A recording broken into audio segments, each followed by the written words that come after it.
Yeah, ladies and gentlemen, you see, first of all, let me show you this video. But that's what you wrote. You said here, my lord, that the defendant has now applied for bail. Now, as I've said earlier, bail is a discretion of the court, taking into consideration all the conditions laid down in Muhammad Abacha v. State. At this stage, I am of the opinion that to make or take a stand on the bail application without first hearing and determining the issue that is glaring in the face, which is the absence of the defendant from the court since 25th of April 2017 until he was produced on the 29th of June, my lord, which was exactly what the Supreme Court did. They said that he did not jump bail. These criminals came to my house to kill me.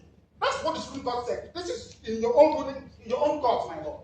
So I cannot understand, my lord, why my trial will be conducted contrary to the Constitution of Nigeria that said I must have free and unfettered access to my counsel. It's here.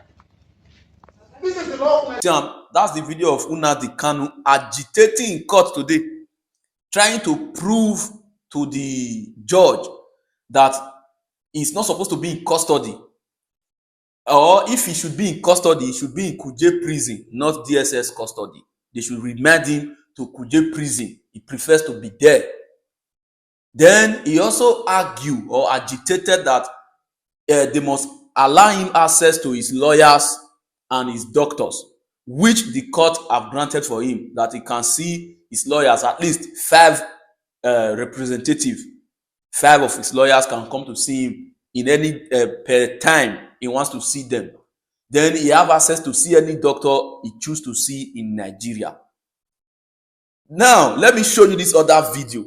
This is the video that is trending since, where he is talking earlier, quoting terrorism prevention law. I don't know the year he's quoting from, whether 2013 or 2022, because I have read the both 2013 or 2022. Terrorism Prohibition and Prevention Act says I cannot be tried in Nigeria. That's the law of Nigeria. Yes. I can never be tried in any court of law in Nigeria. That's what the law says. Anybody standing in trial or coming to try me is a terrorist. That's what their law says. Not me. As simple as that. Section 2, subsection 3F of Terrorism Prevention and Prohibition Act. That's what it says. Any court considered to try me is committing an act of terrorism. Yes. Very clear. You cannot violate a treaty that Nigeria entered into and then come to try that very person. Is not done anywhere in the world. So you must be aware of that. So that is why there is all these ridiculous delays. That is what Supreme Court said. I did not jump bail. My home was invaded. They came to kill me and I survived. They came to Kenya to kidnap me, brought me back to this country and seeking to try me, which the law says cannot happen. You cannot violate a treaty that Nigeria entered into and then hope to stand on that illegality to conduct a trial. Is not done anywhere in the world. I have it in my case.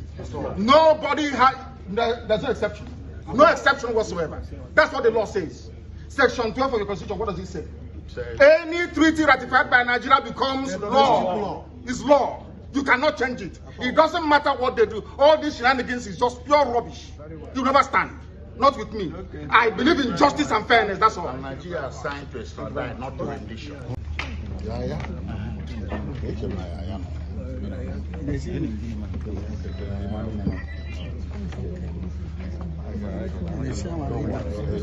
He said section 2, subsection 3F. Ladies and gentlemen, there is nothing like section 2, subsection 3F. Or maybe maybe I don't know how to read again. And a lot of Igbo people are clapping. Oh, he's a brave man, he's a brave man. There is nothing like section 2, subsection 3F, where he stated that no court in Nigeria have the right to judge his matter. Blah, blah, blah. He's talking nonsense.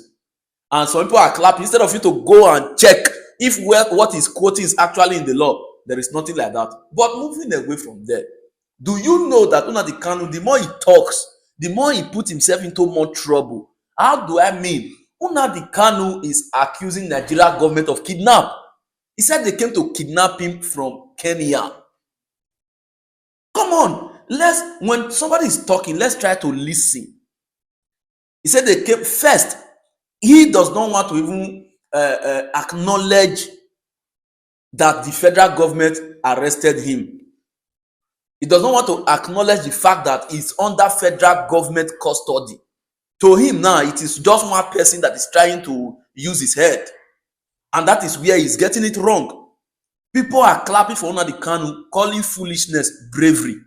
That is where the problem starts from. Especially our Igbo people. You are calling somebody's foolishness, you are calling it bravery. You know what he's trying to do is that when they put him in prison custody at Kuje, he will now come out and say that he has not been remanded to prison by any law. Why will they take him to prison? That's what he's trying to do. And if he's been taken to prison, how many years sentence? Before you can be taken to prison for God's sake, you must have a sentence.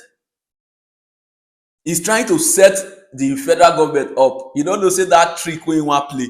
Federal government, no one. But I want to promise you something. Or I want to advise you to do something. Igbo people, instead of people to be clapping for somebody's stupidity on media, meet with yourself. Beg the federal government. That should be what Nnamdi Kanu should be doing. Nnamdi Kanu should be begging the federal government. Not all these ones he is trying to do now. You are trying to prove a point when you have no point to prove. Treasonable felony, you are instigating violence in the nation. The videos are there. Evidences are there. When they catch Tinubu doing this, doing that during SARS 2020, you forgot? The videos are there. Then you are now saying that nobody, you are the one that have right to do whatsoever you like in Nigeria.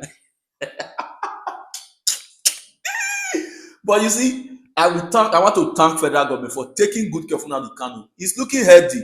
He's looking fresh. His hair is not grown. That means they are giving him a barber that will barb his hair.